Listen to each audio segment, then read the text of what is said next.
Vamos estar atentos à palavra. Vamos fazer a leitura da palavra de Deus, Isaías 26, verso de número 1 em diante. Isaías 26. Naquele dia se entoará este cântico na terra de Judá. Temos uma cidade forte. Deus lhe põe a salvação por muros e baluartes. Abri vós as portas para que entre a nação justa, que guarda a fidelidade.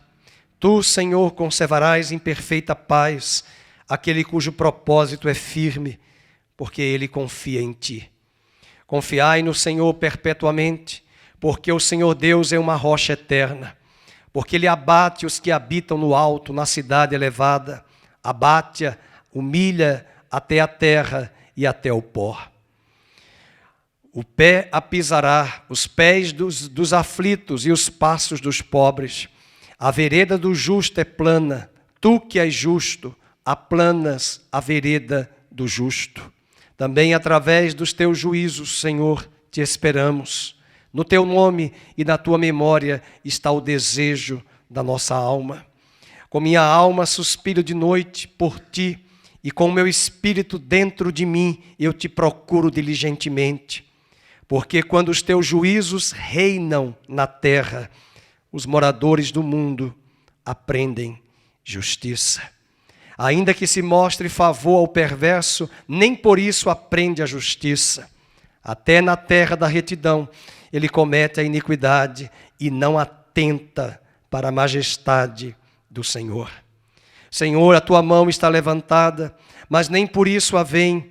Porém verão o teu zelo pelo povo e se envergonharão, e o teu furor por causa dos teus adversários que os consuma. Senhor, concede-nos a paz, porque todas as nossas obras tu as fazes por nós. Vamos agora para o versículo 20. Vai, pois, povo meu, entra nos teus quartos, fecha as tuas portas sobre ti, esconde-te só por um momento até que passe a ira. Pois eis que o Senhor saiu do seu lugar para castigar a iniquidade dos moradores da terra. A terra descobrirá o seu sangue que embebeu e já não encobrirá aqueles que foram mortos. Pai querido, nós oramos a tua palavra e pedimos que o Senhor fale conosco hoje de manhã, aqui neste santuário da comunidade cristã Nova Vida de Campinas, mas ao mesmo tempo em transmissão simultânea ao vivo pela internet. Não apenas no Brasil, mas até em outras partes fora do nosso país, pessoas que nos acompanham. Que esta palavra seja um instrumento de edificação, de esperança e de consolo para a tua igreja e para as nações da terra. No nome do teu Filho Jesus oramos, agradecidos. Amém e amém. Meus queridos, esta palavra que nós queremos compartilhar, primeiramente foi um texto que veio na minha caixa de WhatsApp, nas mensagens que nós recebemos diariamente. Acordei antes de ontem pela manhã e um irmão havia compartilhado o verso de número 20 e o verso 21 que nós acabamos de ler. Vai, pois, povo meu, entra nos teus quartos, fecha as tuas portas sobre ti, esconde-te só por um momento, até que passe a ira. Literalmente a palavra se cumpre nas nossas vidas, olhando para o quadro e a realidade da nação brasileira, todos de quarentena. As nações da terra confinadas e reclusas em seus quartos, em suas casas. Crianças que têm um temperamento e por natureza são agitadas, também confinadas dentro de suas casas. Apenas as profissões e as funções da economia mais importantes que precisam ser executadas por produção humana e por esforço humano é que tem sido cobrado para que estas pessoas saiam da quarentena e se dirijam aos locais de trabalho por necessidade, principalmente aos profissionais de saúde. Mas quando eu li esse texto ontem, no verso 20, no verso 21 também diz: eis que o Senhor sai do seu lugar para castigar a iniquidade dos moradores da terra. Eis que o Senhor sai do seu lugar para castigar a iniquidade dos moradores da terra. suscita-se uma grande pergunta. O que Deus quer nos falar em meio ao coronavírus ou ao Covid-19? O que Deus quer nos transmitir de mensagem a despeito de tudo que está acontecendo em todas as nações? Por esse coronavírus, o Covid-19, que tem trazido medo, pânico, desespero, angústia, perplexidade entre os moradores da terra. De fato, o verso de número 20 traz muito bem a realidade dos dias de hoje. Fecha as tuas portas, entra nos teus quartos, esconde-te até que passe a ira. Na verdade, quando olhamos para Apocalipse, capítulo de número 14, 15 e 16, são os capítulos que mencionam os cálices da ira de Deus. Nós já temos comentado isso em nossas lives, trazendo a reflexão para a igreja dos selos, das trombetas, que são lançados sobre a terra juízos, mas que Deus remove esse juízo em certo momento e aplica a misericórdia e a compaixão. Mas no momento dos cálices da ira, quando o cálice da ira de Deus transbordar, é possível de crer, à luz da Escritura, que o juízo prevalecerá acima da misericórdia. Deus tem dado sinais e oportunidades às nações. Deus tem dado oportunidades à igreja. E eu quero trazer essa reflexão não apenas para as nações, mas muito mais para nós, para a igreja de Cristo. Nós precisamos nos arrepender. Nós precisamos nos voltar para Ele. Nós precisamos estar com o nosso coração engajado na obra, no reino de Deus. E é por causa desta palavra que ficamos até assustados quando diz o versículo 21, o Senhor sai do seu lugar para castigar. E eu falava isso ontem à noite, Deus não saiu do seu trono para castigar os homens, para punir os homens, para punir a iniquidade dos moradores da terra. No mesmo livro, no capítulo 24 de Isaías, o profeta diz que os juízos de Deus estão vindo sobre a terra e a terra cambaleia por causa do pecado dos seus moradores. É por causa da iniquidade. Esta nação hoje, chamada Brasil, que acabou de celebrar a festa da carne, o vinho, a bebida, a alegria, está escrito em Isaías, lá no capítulo 1, 2, 3, 4, 5, 6, ai dos que se entregam aos folguedos, ao vinho, à bebedice e às orgias, porque essas festas e esta alegria cessará. E de repente, ao término do carnaval e o início do ano de fato vigente, 2020, porque muitas vezes há um provérbio que as coisas no Brasil só começam após o carnaval. E é justamente após o carnaval que somos tomados por esta situação e queremos hoje atribuir ao governo, queremos hoje atribuir às nações, à China, culpados. Mas o profeta, o Salomão escreve no livro de Eclesiastes, de que se queixa o homem? Queixe-se o homem dos seus próprios pecados. Queixe-se a terra dos seus próprios pecados. Queixem-se os moradores da terra das suas próprias iniquidades. E não é hora de buscarmos a atribuição de culpados. Quem é o culpado, quem é o responsável por este vírus? É a China, é o governo, é tal governo, são as Nações Unidas. Não. Talvez esta situação toda de quarentena traz para nós um despertar, um aviso prévio da parte de Deus ao nosso coração. Mas é muito singular que no mesmo livro, no mesmo capítulo que fala para nos escondermos nos quartos, nas nossas casas, de quarentena, é esse mesmo capítulo que fala no início do capítulo, que nós somos a cidade forte do Senhor, que Deus vai nos guardar, que Deus vai proteger essa cidade com uma grande muralha, e não é muralha de pedras, não é muralha de estruturas, de álcool gel, de proteção, de lavar as mãos que vai nos proteger, é o Senhor que vai nos proteger.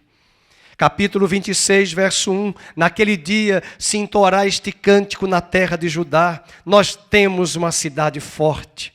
Deus lhe põe a salvação por muros e baluartes. Deus é o nosso muro, a nossa muralha, o nosso baluarte e a nossa fortaleza. Não é tempo para entrarmos em desespero, igreja. É tempo para olharmos um momento singular, crucial como este, para buscarmos ao Senhor e professarmos dos nossos lábios aquilo que já é do nosso coração. Tu és o meu refúgio, Tu és o meu escudo, Tu és a minha fortaleza. 1000 cairão ao meu lado, 10.000 à minha direita, e eu não serei atingido. Eu não entendo que isso é apenas para nós. Essa proteção é apenas para nós, mas é para todo aquele que o teme, para todo aquele que o busca. Todo aquele que o busca o encontrará nesse momento tão difícil. Não admito crer que sofrimento, nós estamos vacinados do sofrimento. Não admito crer que nós estamos isentos de tribulações. A Bíblia nega isso. Sofrimentos também têm vindo sobre cristãos. E a carta do apóstolo Pedro, no primeiro capítulo, na primeira carta, no capítulo 5, afirma que sofrimentos iguais a estes neste mundo, muitos neste mundo, também têm enfrentado semelhantemente a nós. Versículo 2, ele diz, do capítulo 26, abri vós as portas para que entre a nação justa que guarda a fidelidade. Deus será a nossa muralha, Deus será a nossa proteção.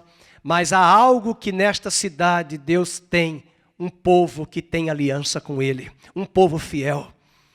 E eu pergunto aos irmãos que nos assistem, nos acompanham aqui pela internet, qual será a atitude da igreja, qual é a atitude da igreja ao longo desses últimos anos, desses últimos meses, a atitude da igreja brasileira, ela tem respondido a Deus em fidelidade, ela tem respondido a Deus em aliança.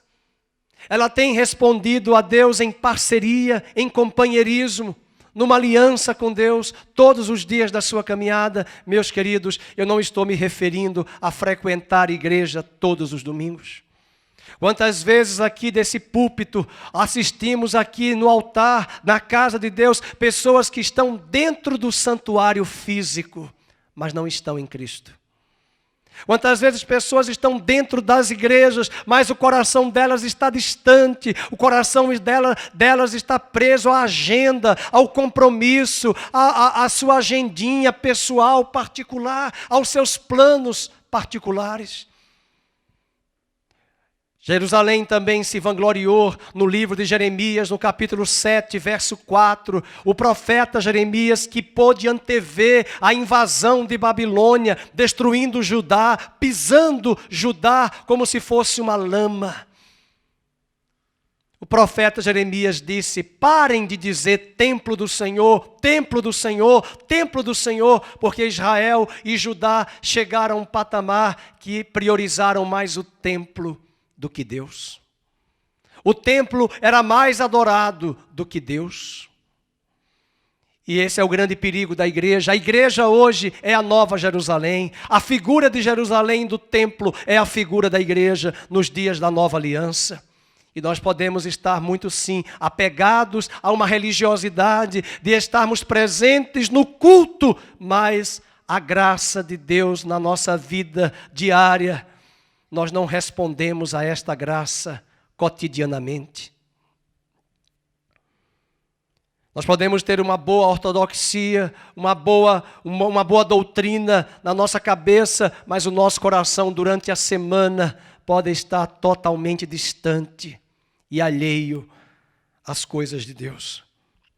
O profeta vai dizer no verso 2, abram as portas para que entre a nação justa, que guarda a fidelidade. E o profeta se coloca no lugar nosso, no meu, no seu lugar. E ele, como se diz, presente dentro desta cidade, onde Deus protege, onde Deus guarda, onde respondemos a Ele em fidelidade. O profeta diz, tu conservarás em perfeita paz aquele cuja mente está firme em ti, porque confia em ti. Aliás, há uma música que nós cantamos: não seremos abalados, confiando em Ti, Senhor. É confiando na graça, é dependendo desta graça. Por isso que nós compartilhamos essa semana graça e paz. É o que Pedro dizia nas suas epístolas, nas suas cartas: graça e paz vos sejam multiplicadas, porque a paz é fruto, a graça é raiz. E quando a graça é aplicada em nossa vida e nós estamos na graça, enraizados, fundamentados, edificados na graça, obviamente o fruto será a consequência: graça e paz. Não existe remédio, não há remédios de tarja preta que possam outorgar, imprimir paz em vosso homem interior, paz em vossa mente. Não existe práticas de exercícios que nós podemos fazer em nossa casa para termos paz. Até porque a palavra paz em hebraico, shalom, não é apenas paz de espírito. É tranquilidade, é segurança, é estabilidade emocional, física, espiritual, é provisão divina sobre as nossas vidas, é alegria, é plenitude, é esperança, é gozo. Tudo isso está embutido na palavra shalom, que é a mesma palavra na raiz Shabat, de sábado, descanso, porque Ele é a nossa paz, Ele é o nosso descanso, Ele é o nosso sábado. Descansaremos nele e confiaremos nele. Versículo 3: Tu, Senhor, conservarás em perfeita paz aquele cujo propósito é firme, porque ele confia em Ti. Verso 4, e o verbo está no imperativo, dizendo para a igreja brasileira, dizendo para a igreja Nova Vida, dizendo para a igreja universal, espalhada sobre todas as nações da terra: confiai, igreja, no Senhor perpetuamente, porque o Senhor Deus é uma rocha eterna, e tudo que é abalável será abalado, mas o que é inabalável permanece para sempre. E o que é inabalável numa época de Covid-19? O que é inabalável? A palavra de Deus. O que é inabalável? A igreja de Cristo firmada na rocha, que responde a Ele em fidelidade, em aliança. O que é inabalável? O Espírito de Cristo selado em nosso homem interior, em nossas frontes, o Espírito da promessa, o Espírito da esperança, o Espírito que consola, que conforta, que nos aquece nesse momento de desespero entre as nações. O versículo número 4 diz: porque o Senhor Deus é uma rocha eterna. Mas isso não nos isenta de enfrentarmos o sofrimento. As nossas famílias, as nossas casas, nós temos familiares, médicos, enfermeiros, instrumentadores que estão na linha de frente nos hospitais, trabalhando agora nessa quarentena. Precisamos orar por eles, orar pelas autoridades, orar pelos governantes, para que Deus conceda às nações e aos governantes sabedoria. Mas o verso 8 diz: também através dos teus juízos, Senhor, te esperamos. Marque a expressão na Bíblia: os teus juízos. Os teus juízos. Eu não quero ser pregador triunfalista ou até mesmo trazer uma visão do Apocalipse mostrando que isso é o cumprimento dessa palavra profética. Não, mas eu prefiro crer que essa situação é apenas um sobreaviso às nações, uma advertência à igreja. É tempo de buscá-lo. Talvez, se amanhã já encontrarem uma vacina ou encontrarem um medicamento que consiga coibir todas as situações de transtorno que o vírus traz à saúde humana na questão respiratória e pulmonar, é possível que esta humanidade venha a voltar à sua vidinha de antes. É possível que nós voltemos à nossa normalidade, do nosso cotidiano, como nós estávamos antes dessa quarentena. Mas Deus espera da igreja uma resposta totalmente dialética, contrária ao que o mundo pode tomar de atitude, de comodidade, e confiar na razão, e confiar na ciência. Não, nós conseguimos o remédio, nós conseguimos a vacina. Nós podemos voltar à nossa normalidade. E eu estou orando juntamente com a igreja para que nós possamos voltar à nossa vida, nosso trabalho, nosso dia a dia. As coisas precisam voltar e Deus sabe disso. Mas como ficará o nosso coração em relação a Deus? Em relação à sua casa, em relação ao seu reino, em relação aos dons que Deus tem dado a mim e a você. Há muitas pessoas que têm deixado de lado os dons, os serviços ministeriais. Há muitas pessoas que poderiam estar na casa do Senhor servindo. Quem sabe agora, nesse momento, você tem mais saudades da igreja local, de estar junto com os irmãos. Por enquanto, nós estamos nos cumprimentando niponicamente, ao estilo japonês, ou então, como alguns jornalistas fazem, no cumprimento dos cotovelos, para não tocarmos em algum lugar onde tenha vírus ativo. Mas nós estamos sentindo falta, sim, do nosso cafezinho, da nossa koinonia, da nossa comunhão.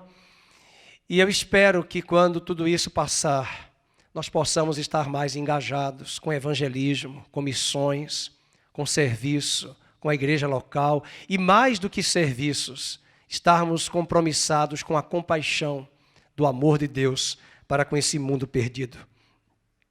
O capítulo 26, o profeta prossegue dizendo no verso de número 8, também através dos teus juízos, Senhor, te esperamos. A igreja está esperando Deus em meio aos juízos. Apesar dos juízos, Deus guardou os israelitas, os descendentes de Abraão, na terra de Gósen. E eu quero chamar a atenção que lá no livro de Gênesis, quando os juízos de Deus vieram sobre o Egito, no livro de Êxodo, perdoe-me, no livro de Êxodo, os juízos vieram sobre a terra do Egito, havia muitos povos ali que estavam no Egito, além dos descendentes de Abraão, que eram povos egressos de outras terras. E esses povos temeram a Deus e tiveram a proteção de Deus. E quando o juízo veio através das pragas sobre o Egito, Deus também os guardou, até porque na última praga, quando houve a morte dos primogênitos no Egito, não estou com coronavírus, é apenas a espuma, que às vezes pode trazer essa. Eu vou tomar um pouquinho de água. Vou pedir que alguém consiga para mim um copo d'água aqui. No gabinete, por gentileza. Aqui, já conseguimos. É possível, sim, que quando estas coisas estão acontecendo, com certeza Deus vai guardar não apenas os seus, Ele também guardará aqueles que o temem, como Cornélio, como Raabe, a prostituta, que teve mais fé do que os espias, como Ruth, a moabita, que teve a ousadia de dizer: o teu Deus será o meu Deus, o teu povo será o meu povo, e aonde quer que tu fores, eu irei. Portanto, nós somos desafiados nesse texto a esperarmos em Deus também nesse momento. Não é hora de nós abrirmos os nossos lábios, fazermos previsões, fazermos afirmações, fazermos julgamentos imprecatórios. Guardemos os nossos lábios. Versículo 8, no teu nome e na tua memória está o desejo da nossa alma. Vejam como quem está dentro desta cidade professa uma fé, que confessa a graça, a fidelidade e a aliança e a confiança em Deus. Versículo 9, com a minha alma suspiro de noite por ti. Com o meu espírito dentro de mim, eu te procuro diligentemente. Essa quarentena nos faz nos conduz a uma dimensão de que nós ficamos agora confinados dentro da nossa casa. Temos que fazer exercício dentro de casa. Temos que conviver o tempo todo ali com as paredes, né? Os quartos, os interiores. E o que fazer? Muitos ficam inquietos, muitos ficam agitados. Chega uma hora que não basta ler só um livro. Chega uma hora que não basta mais ler um jornal, assistir uma TV. O que fazer? Nosso espírito deve estar totalmente conectado a Ele. E é nessa hora que nós vamos orar e clamar É nessa hora que o inimigo também vem para nos oprimir, falando para nós de desemprego, de finanças, de medo, de isso, daquilo que pode acontecer negativamente nas nossas vidas e na nação brasileira. Assistindo essa semana a TV, vendo os jornais, os economistas já fazendo previsões, eu falei, você não é profeta. Desliguei. Já fazendo a previsão mais negativa. E ainda mais o governo trouxe aí o PIB para baixo, né? 0,2 de PIB. Ok, mas Deus pode reverter. Quem é o Senhor da história? Quem sabia que nós chegaríamos agora em março, no início do ano, a uma situação como esta? Então, quem é o homem para fazer as previsões? Quem é o homem para se permitir que as trevas, os homens, as notícias bombardeiem a nossa mente e nos desestruturem emocionalmente e espiritualmente? O Senhor é o Deus de toda a terra. Versículo 5, ele fala isso da soberania, porque ele abate os que habitam no alto, os que se acham arrogantes, prepotentes, ele abate na cidade elevada.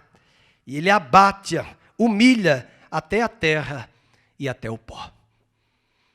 Queridos, estas coisas acontecem para mostrar à humanidade, à igreja, que os homens são frágeis, que os homens são limitados, a nossa impotência, a impotência das grandes nações do primeiro mundo, a impotência nossa, mesmo com os nossos recursos humanos, financeiros, materiais.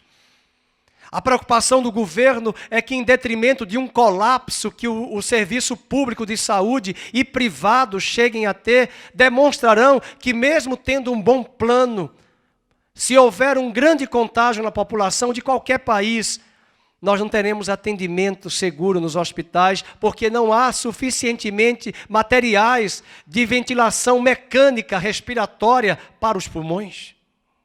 Não há. Mesmo que tenhamos dinheiro, mesmo que tenhamos o melhor plano de saúde, não há.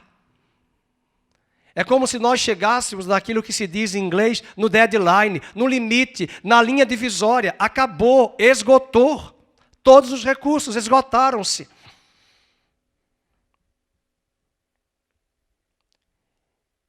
E Deus muitas vezes permite isto,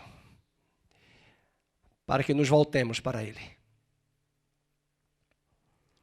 Ontem eu tomava café e quando eu assisti as notícias, veio ao meu coração a palavra de Crônicas e de Reis. Quando nos dias do rei Ezequias, o rei da Assíria, que cercava Jerusalém, a Bíblia diz que ninguém entrava e ninguém saía em Jerusalém.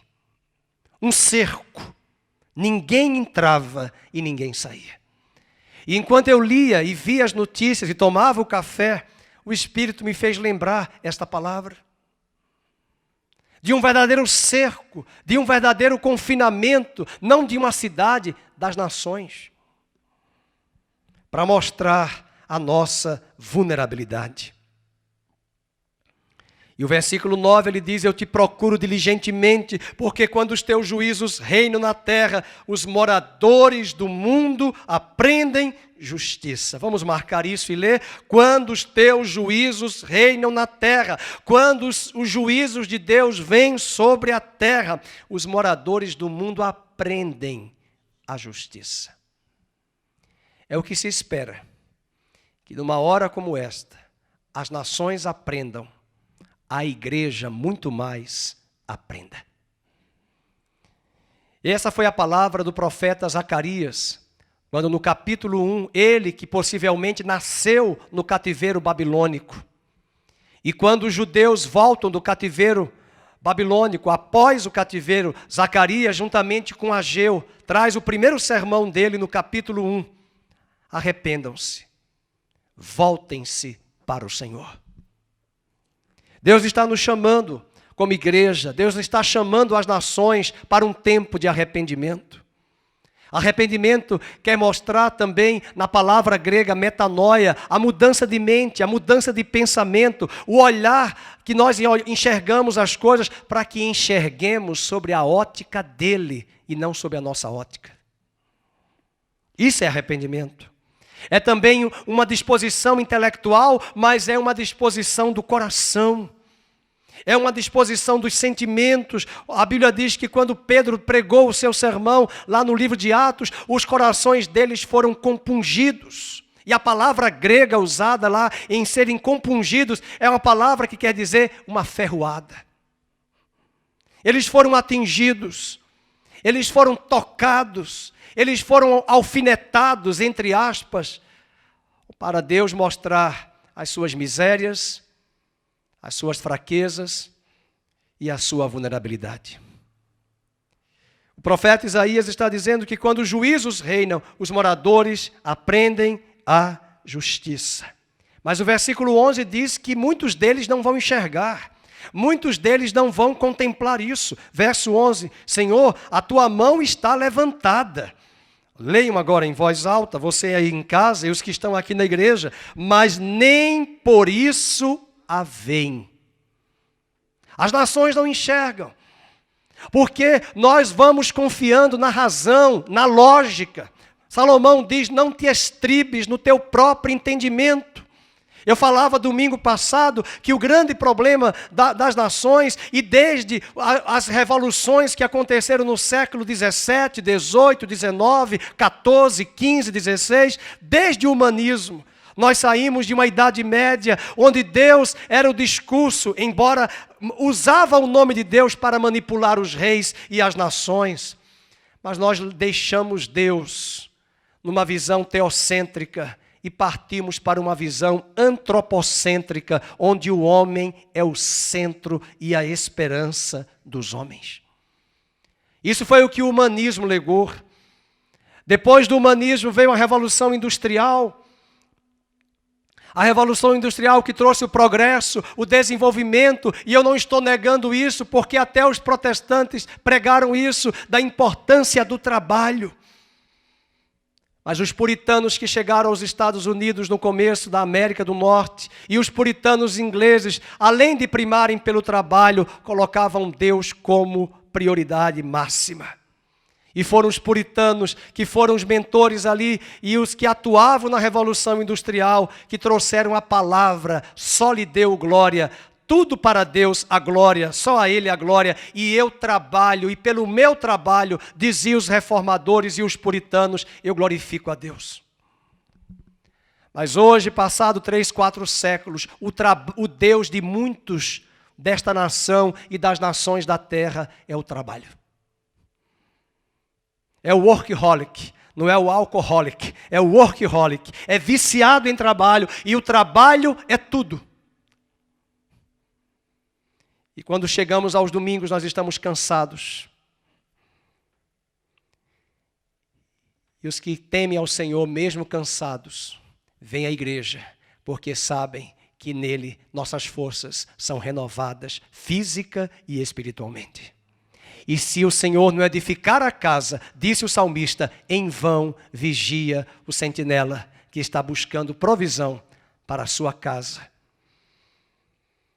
O capítulo de número 26 também vai nos falar isso, que eles não viam, verso 11, porém verão o teu zelo pelo povo e se envergonharão. Interessante que diz que eles verão, as nações verão o zelo pelo povo de Deus e se envergonharão. E o profeta diz no verso 12, Senhor, concede-nos a paz, porque todas as nossas obras, Tu as fazes. Veja, não somos nós que fazemos, Tu as fazes por nós.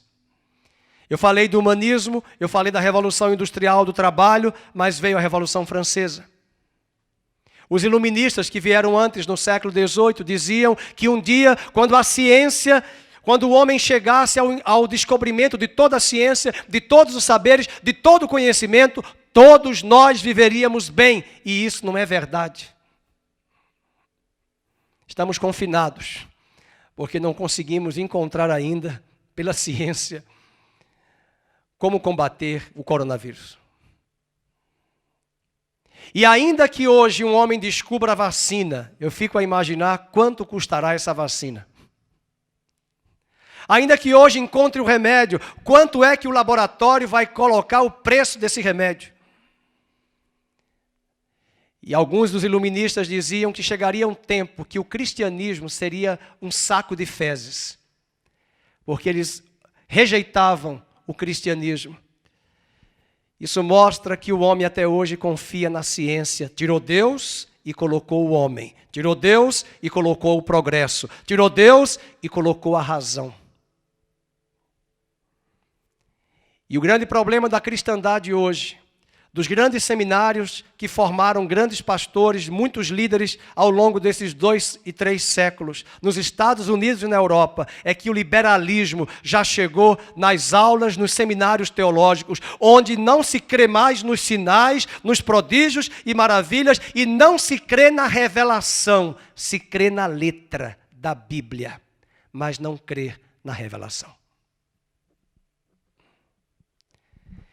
E acontece, de um lado, a apostasia das nações, chamada de secularização, mas muito mais apostasia dentro da cristandade. E é por isso que nós chegamos às igrejas, aos cultos, frios. Porque não foi o Mar Vermelho que se abriu. Foi uma maré cheia que encheu ali e rapidamente, com um tsunami, secou. Um recuo da maré. Não foi nada da mão de Deus. Isso aí a natureza explica. E quando há um grande terremoto, não. Foi uma placa tectônica. É porque nós tentamos explicar tudo hoje pela natureza, pelo naturalismo e pela ciência.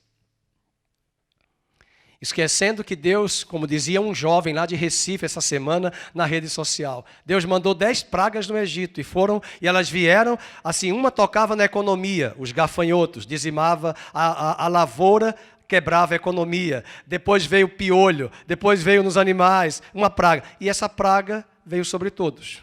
Os que ficaram de fora são os animais que já estão vacinados contra o coronavírus, mas a economia, a saúde, as relações internacionais, todas limitadas por causa de uma única, abre aspas, praga, fecha aspas, o coronavírus. Mas o versículo, vamos para Apocalipse, acompanhando a leitura no livro do Apocalipse, capítulo de número, quando as pragas, não as pragas, o cálice da ira de Deus vem sobre a terra. É o que Deus espera, é o arrependimento. Apocalipse, capítulo de número 16, porque o 15 e o 16 trazem para nós os flagelos da cólera de Deus, da ira de Deus. E é possivelmente aqui que Deus vai priorizar o juízo e deixar de lado a misericórdia. Enquanto assistimos aos selos, às trombetas, há momento de misericórdia. É uma terça parte. É uma terça parte ali, é uma terça parte aqui. Mas agora é sobre toda a terra. E diz o versículo número 8 do capítulo 16. O 4º anjo derramou a sua taça sobre o sol, foi-lhe dado queimar os homens com fogo. Com efeito, os homens se queimaram com intenso calor e blasfemaram o nome de Deus, que tem autoridade sobre estes flagelos, e nem se arrependeram. Para o quê? Leiam, lhe darem glória. Derramou o 5º a sua taça sobre o trono da besta, cujo reino se tornou em trevas, e os homens remordiam a língua por causa da dor que sentiam, e blasfemaram o Deus do céu por causa de quê? Das angústias e das úlceras que sofriam, e não se arrependeram de suas obras. Deus está buscando o arrependimento. Quando Paulo pregou em Atenas, em Atos 17, ele diz, Deus anuncia aqui e agora, em todo lugar, e a todos os homens que se arrependam, que mudem de visão, que mudem de paradigma, que mudem o seu olhar. E finalizo com Zacarias capítulo 1, esse profeta pós-cativeiro babilônico, ele que nasceu na Babilônia, naquela geração dos 70 anos que ficaram ali os judeus, através de Nabucodonosor, mas quando esses judeus voltam, e quando Zacarias volta, a primeira mensagem de Zacarias, nesse período pós-cativeiro, era um convite à nação de Judá para se arrepender. E Deus está nos chamando como igreja ao arrependimento. Pararmos de estar questionando igreja, pessoas que estão há muitos anos, muitos meses sem congregar. Eu espero que essas pessoas sintam saudades agora da igreja, porque nós estamos de quarentena. Muitos que têm desprezado a igreja. E muitos que se escondem. Ah, não, a igreja é muita decepção. Eu vi até essa semana um vídeo de uma pessoa, de um grupo musical muito bonito, famoso. E aí a pessoa lá curtiu o vídeo e falou assim lá, um vídeo muito bonito, depois eu posso passar aos irmãos. Mas uma das mensagens, olha, vocês me voltaram a reencantar-se com a igreja, porque eu estava desencantado com a igreja. Que bom. Mas eu queria dizer, e quem aqui nunca decepcionou alguém? Por que quando nós estamos golpeados, feridos, machucados com crentes da igreja, com pastores, nós não queremos mais saber de igreja?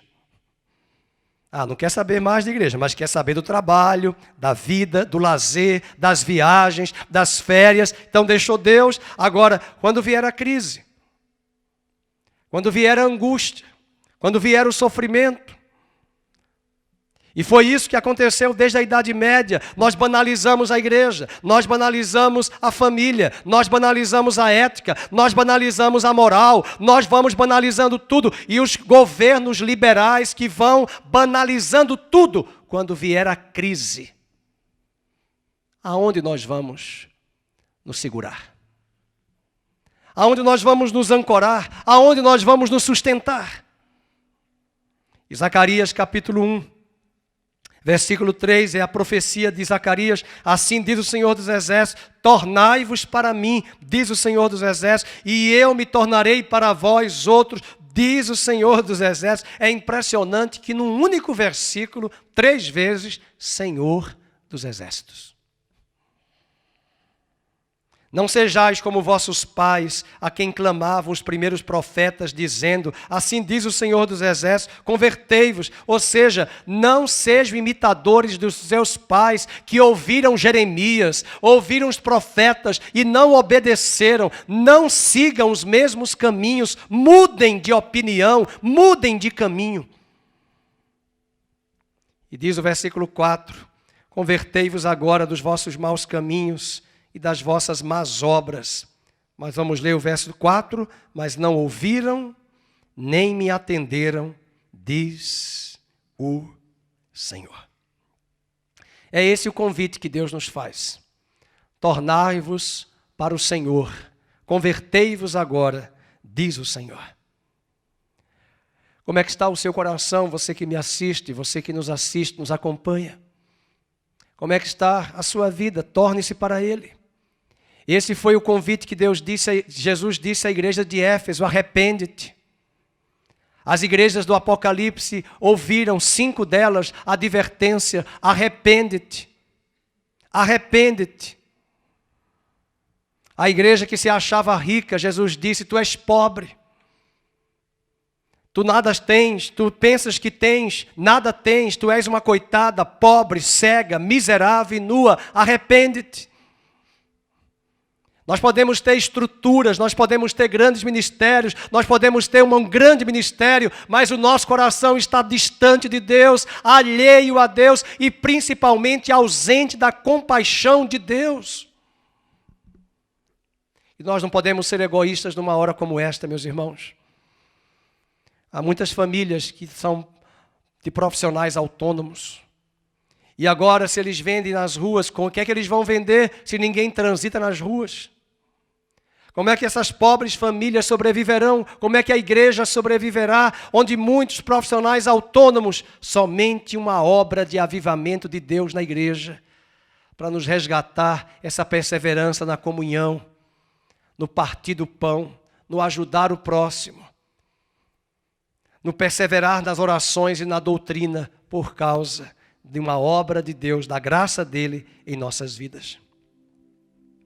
Eu convido você nesta manhã a pensar conosco acerca de tudo isso que tem acontecido nesta quarentena. O Estado de São Paulo, através do governador João Dória, já comunicou que a partir de terça-feira, dia 24, nós teremos uma quarentena de 15 dias. Isso significa dizer que ficaremos reclusos em nossas casas. E se vamos ter mais tempo para ficar dentro das nossas casas, embora muitos estarão trabalhando em home office, em home work, não importa. O nosso coração diligentemente deverá buscá-lo. É por isso que nós vamos continuar fazendo nossas lives, orando, buscando ao Senhor, compartilhando a palavra, intercedendo. E eu quero convidar a você para, a partir do Salmo 139, orar conosco. Sonda-me, ó Deus, e conhece o meu coração. Prova-me, vê se há em mim algum caminho mau. Esse é um tempo que Deus quer falar com a igreja. Esse é um tempo que Deus quer falar com as nações. Usa-me, Senhor, como farol que brilha sobre a noite, como ponte sobre as águas, como abrigo que nos dá, que dá proteção e cobertura. É o que nós queremos cantar hoje de manhã. Como um farol que brilha à noite, como ponte sobre as águas. Preste bem atenção enquanto o Ministério de Louvor se prepara para cantar esta canção. Vamos cantar com convicção. O desafio de Deus é para que a igreja se levante neste momento tão difícil. Momentos de grande tribulação, momentos em que as dores de parto começam a tomar as nações da terra, momentos de perplexidade. Haverá um povo que teme a Deus, haverá um povo que o conhece, haverá um povo que responde a Ele em fidelidade, haverá um povo que será essa cidade forte, murada, protegida, que cantará e dirá, que confiará perpetuamente no Senhor, cuja mente está firme em Ti, porque confia em Ti. Vamos cantar juntos esta canção. O profeta Daniel disse: o povo que conhece ao seu Deus se tornará forte e fará proezas. Será um povo sábio, que deixará um testemunho vivo entre as nações. Um testemunho de que nós não estamos desesperados, não estamos alienados e perplexos. Nós podemos estar até abatidos, mas como disse Paulo, jamais destruídos. E eu convido você, aí onde você está em sua casa, fique de pé ou sentado mesmo, vamos cantar ao Senhor, né, esta canção juntamente com o Ministério de Louvor.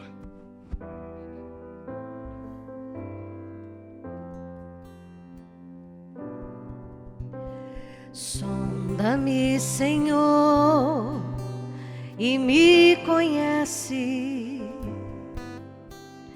quebranta o meu coração, transforma-me conforme a tua palavra e enche-me até que em mim se ache só a ti. Então,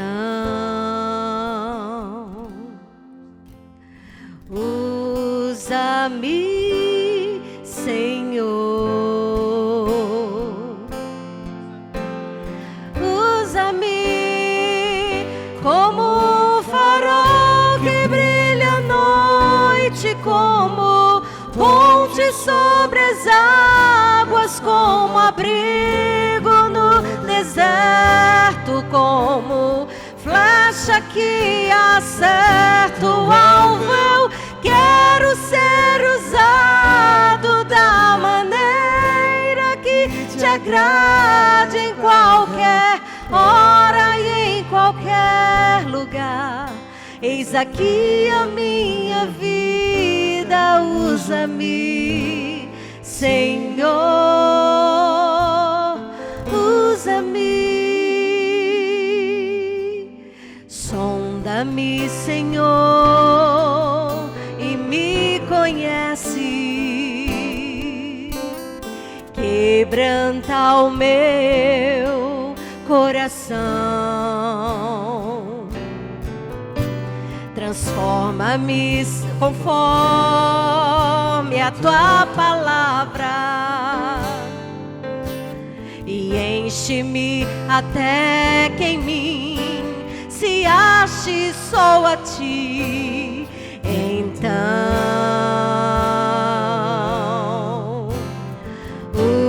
usa-me, Senhor, usa-me como um farol que brilha à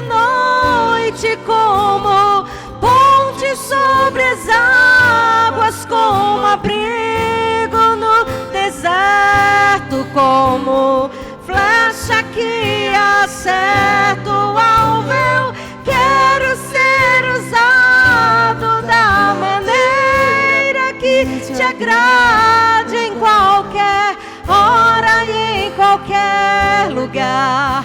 Eis aqui a minha vida, usa-me, Senhor, usa-me, sonda-me, quebranta-me, transforma-me, enche-me e usa-me, sonda-me, quebranta-me, transforma-me, enche-me e usa-me, sonda-me, quebranta-me, transforma-me, enche-me e usa-me, sonda-me, transplanta-me, transforma-me, enche-me e usa-me, Senhor,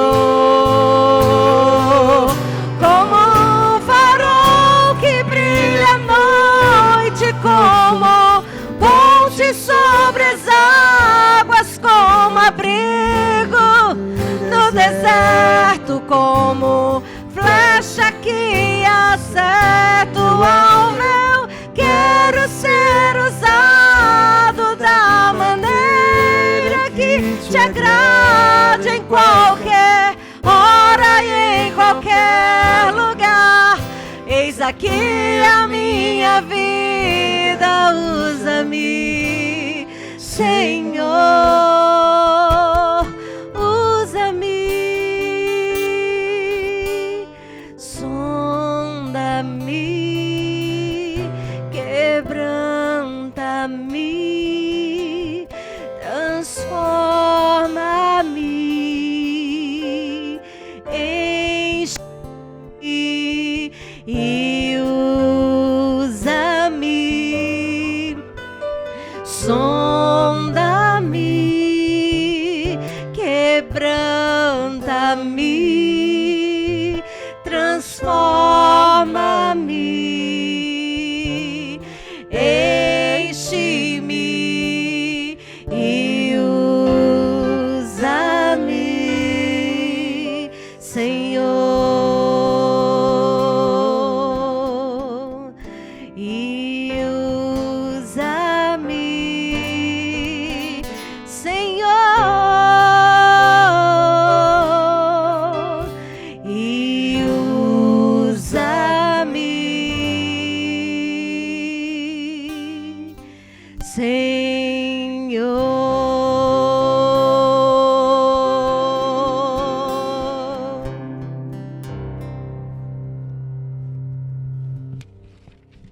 Você que está aí na sua casa, nos acompanhando, levante a sua mão, fica de pé, vamos orar enquanto os instrumentos tocam a mesma canção.